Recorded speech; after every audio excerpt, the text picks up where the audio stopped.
Hey guys, welcome back to my channel. So I got this braided wig from one of my clients who admires the kind of work that I do, the kind of braided wig that I make. She was like, oh please, can you change this braided wig for me? It's not looking nice again and it's the old way of doing a braided wig. I can't afford to buy the new trending one when this one is still available. So I was like, okay, let me see what I can do. This is the old braided wig and she needed it to be revamped, change the face, change the front, and make it look very nice. So I said, okay, let me do some magic.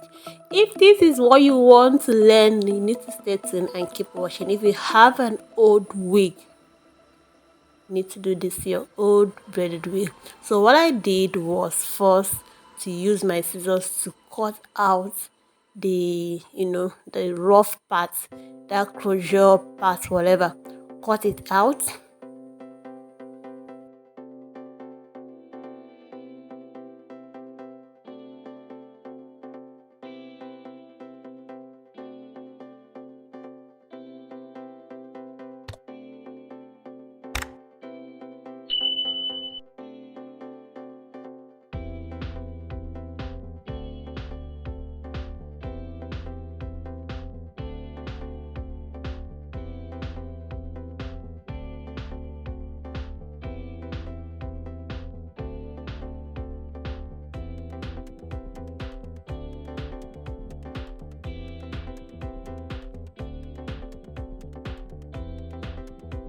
Yeah, this is the part that I've cut out. I'm going to keep this one aside in case I'm going to need it, but let it be aside. And this is how it looks like. I did this one gently, cut it gently to look like this. So I've spaced the place that I want to be working with. And look at the tip of this wig. It looks so rough, and this is one of the things my client needs to also change. Revamp the hair for her, make the rough part of the braided wigs look very nice and look very straight. So if you want to learn all these, how to revamp the braided wig and how to do the front, you need to watch this video to the end to grab the tips that I'm going to be using in this video. The next thing I'm doing is place the ventilating net towards the front part that I've cut out. And so if you have a net, I've already done this off camera, you can just get a net and get your needle and the hair and ventilate first before moving over to this step. I have some videos I've done on ventilation. You can go click and learn how to do ventilation. So now is to sew the ventilated part to the braided wig.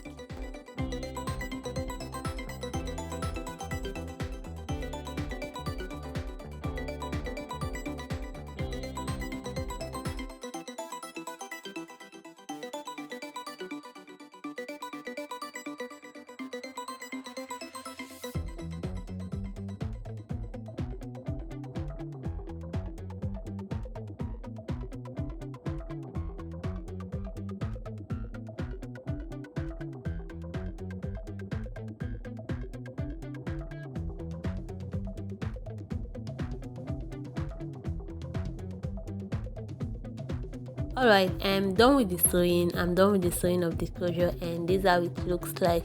I'm going to make these both so you see how it looks like properly.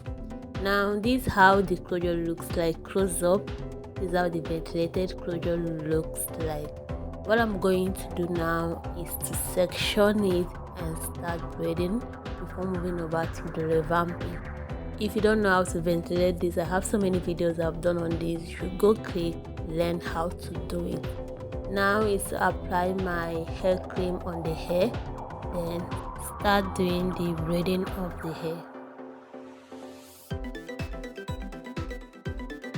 So I'm going to section this and start doing the braiding. I'm going to section as the spirit leads. I don't want it to be too big or too tiny. Already I'm doing twists, but I want it to be a kind of the ventilating part to also to be visible when I'm doing the braiding. I don't want it to be very tiny, but I still want to achieve a tiny twist out with the ventilation that's going to fit with the braiding before moving over to the revamping of the tips of the hair like my client wants. So keep watching.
This how it looks like. The next thing is to trim out the excess hair.